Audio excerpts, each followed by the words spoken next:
अनभ्यासे विषम विद्या अजेडे भोजनम विषम। नमस्ते दोस्तों, study to score welcomes to you all.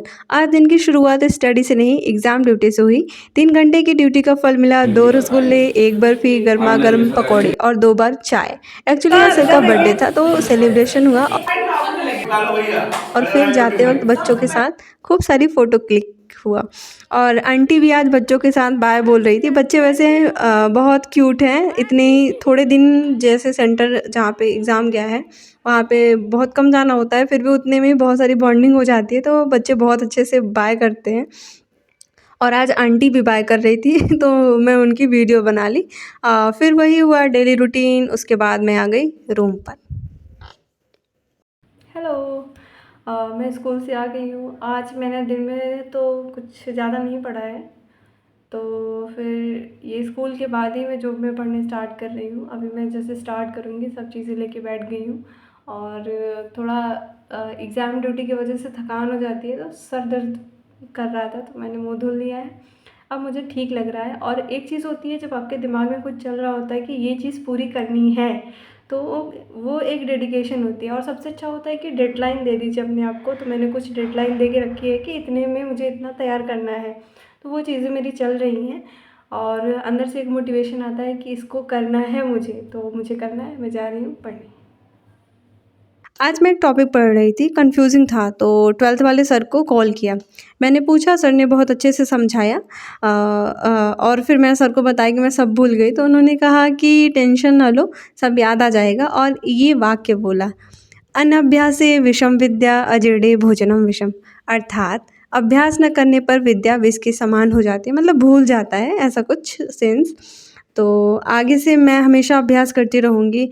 मैंने ये लिख के भी रख लिया है। आप भी अभ्यास करते रहिए। पढ़ने के बाद मैं आ गई पहाड़ों की सैर करने के लिए, और मुझे यहाँ पर 10 के स्टेप पूरे करने थे।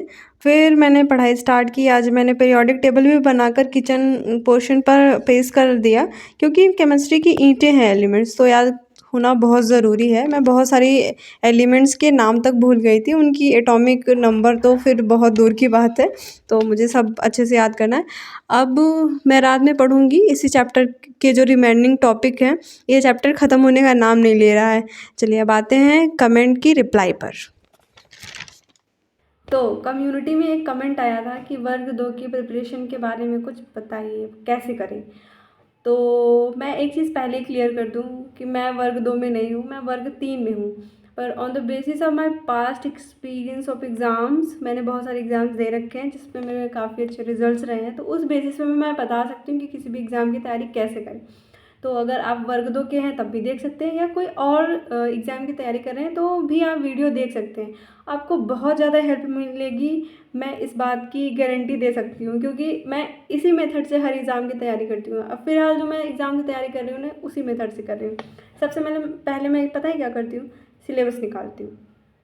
सिलेबस को पार्ट वाइज डिवाइड करती हूँ, 4-5 सेक्शन में अपनी सुविधा अनुसार। और फिर बनाती हूँ कि जो जो इजी हैं उसको पहले स्लॉट में लगाती हूँ, और फिर जो जो टफ है वो सेकंड, थर्ड, फोर्थ, सबसे टफ वाले लास्ट में लगाइए। फिर उसके बाद वैसे ना चैप्टर्स ऐसे होते हैं, आपका सिलेबस ही ऐसा होता है कि जो इजी वाला चैप्टर होता है वो फर्स्ट नंबर पे होता है। उसके बेस बनते बनते बनते बनते आपके लास्ट चैप्टर जाते हैं। तो आप सिलेबस में देखिए कि कैसा है आपका सिलेबस, उसके बाद उठा लीजिए। अगर आपका सब्जेक्ट ऐसा है जो फर्स्ट चैप्टर है वो बेस है, फिर उसके बाद सेकंड, थर्ड, फोर्थ बन रहा है, तो आप लाइन बाई लाइन, जैसे मेरा सब्जेक्ट तो ऐसा ही है, साइंस वगैरह ऐसा ही होता है, फर्स्ट चैप्टर आपका बेस होता है, फिर वहाँ से स्टार्ट करिए। तो आप वहाँ से स्टार्ट करिए। आप टाइम ले लीजिए कि आप एक मंथ में, जैसे वर्ग 2 के लिए अगर आप बात कर रहे हैं तो अभी आपके पास टाइम है 2-3 महीने। आप आराम से 1 महीने में टारगेट बनाइए कि पूरे सिलेबस को आप ख़त्म करेंगे, स्टार्टिंग से लेके एंड तक। जितनी गहराई में जाके आप पढ़ सकते हैं उतना गहरा आप पढ़ेंगे। 1 महीने आप पढ़ने का बना लीजिए। और टारगेट उसको कंप्लीट कीजिए। अगर जैसे आप 1 महीने में आपके पास 30 दिन हैं, तो आप बनाइए कि आपने 20 दिन में उसको पूरा करना है। 10 दिन में जो कभी कभी ऐसा होता है कोई दिन जिसमें टॉपिक छूट जाते हैं, तो उसमें पढ़ना है, और उसके बाद वो आपका 25 दिन में तैयार हो जाएगा, और जो 5 दिन बचेंगे उसको फिर से रिवाइज़ करना है। ऐसे आप अपना सिलेबस तैयार करें। रीडिंग के साथ राइट ज़रूर करिएगा, क्योंकि वो बहुत इंपॉर्टेंट होता है। आपका जो नोट्स होता है वो बहुत इंपॉर्टेंट होता है। फिर जब ये आपका तैयार हो जाए, देन आइए मॉक टेस्ट पर। आप टेस्ट लगाइए, बहुत सारे जो पिछले एग्ज़ाम्स हो रखे हैं उनको निकालिए, अब टेस्ट लगाइए। अब आपको बहुत सारे ऐसे ऐसे ऐसे टॉपिक मिलेंगे ना, जिनको आपने उस टॉपिक में नहीं पढ़ा है, मतलब पूरा सिलेबस पढ़ने के बाद भी आउट ऑफ कोर्स थे। जैसे अगर आप साइंस को देखेंगे तो कुकिंग मेथड आपको आउट ऑफ कोर्स लगेगा। जब आप पूरा टॉपिक पढ़ने के बाद पेपर सॉल्व करेंगे ना, तो कुछ कुकिंग मेथड से क्वेश्चन आए हुए हैं, वो कौन से चैप्टर का है ये आपको नहीं समझ में आएगा। तो आप उन मेथड्स को सर्च करिए। होटल मैनेजमेंट वाले के कोर्स में प्लेलिस्ट में यूट्यूब पे आपको मिल जाएगा, तो आप वहाँ से पढ़ सकते हैं अगर आप साइंस के हैं तो, क्योंकि मैंने पढ़ा था तो मुझे आइडिया है। आप वहाँ से पढ़ सकते हैं। फिर उसके बाद जब आप ऐसा कर लेंगे ना, एक दो पेपर आप सॉल्व करने के बाद आप पाएंगे कि आपके बहुत सारे ऐसे ऐसे टॉपिक थे जो लेफ्ट थे, आप उसमें उनको फिर पढ़िए, फिर डिटेल में पढ़िए। फिर उसके बाद आपको खुद ही पता चल जाएगा कि आपकी तैयारी उस लेवल पे हो गई है कि आपको क्या पढ़ना चाहिए, ये आपको पता चल जाएगा, डेफिनेटली पता चल जाएगा। उसके बाद भी अगर कोई प्रॉब्लम होती है तो फिर आप कमेंट कीजिएगा, मैं रिप्लाई ज़रूर करूँगी। ये मैंने आपको जितना बताया ना, 2 महीने लग जाएंगे पढ़ने में।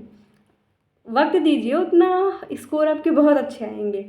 ये मेरा एक्सपीरियंस है, मैं ऐसे ही करती हूँ, और फिलहाल मैं ऐसे ही कर रही हूँ। मैं पहले अपना कोर्स पढ़ रही हूँ, उसके बाद मैं पेपर सॉल्व करूँगी, फिर देखूँगी कि क्या क्या लेफ्ट है। वैसे बीच बीच में जैसे एक टॉपिक, एक चैप्टर हो गया ना, तो उस चैप्टर के क्वेश्चन मैं देख लेती हूँ, क्योंकि एक आइडिया मिलता है कि किस तरीके के क्वेश्चन आते हैं, तो वहाँ भी आप क्वेश्चन देख सकते हैं। सबसे ज़रूरी क्या आपको क्रैक करना है, वही एग्ज़ाम कैसे क्रैक होगा, पेपर से। तो पेपर सबसे ज़्यादा इम्पॉर्टेंट है, उसको ध्यान में रखते हुए, सिलेबस को ध्यान में रखते हुए पढ़िए, बस। और क्या, और मुझे कुछ बताने लायक लग नहीं रहा है कि मैं बताऊँ। जितना बताया आप उतना फॉलो कीजिए। कोई बीच में प्रॉब्लम आती है तो कमेंट कीजिएगा। Bye bye, have a good day. अब मैं चलती हूँ पढ़ने के लिए। आप भी पढ़िए, बहुत अच्छे से पढ़िए। पढ़ाई ही एक ऐसी चीज़ है जो जीवन को बहुत ज़्यादा, अगर आप यहाँ पे जो आपका लाइफ स्टाइल यहाँ है, अच्छे से पढ़ते हैं, तो आपको यहाँ यहाँ यहाँ यहाँ तक पहुँचा सकती है पढ़ाई। तो जो मिडिल क्लास फैमिली है उसके पास इतने रिसोर्सेज तो होते नहीं कि वो कोई बिजनेस कर सके, तो उसके लिए एक ही चीज़ बचती है, वो है पढ़ाई, पढ़ाई, पढ़ाई, पढ़ाई। पढ़िए। Bye bye, have a good day.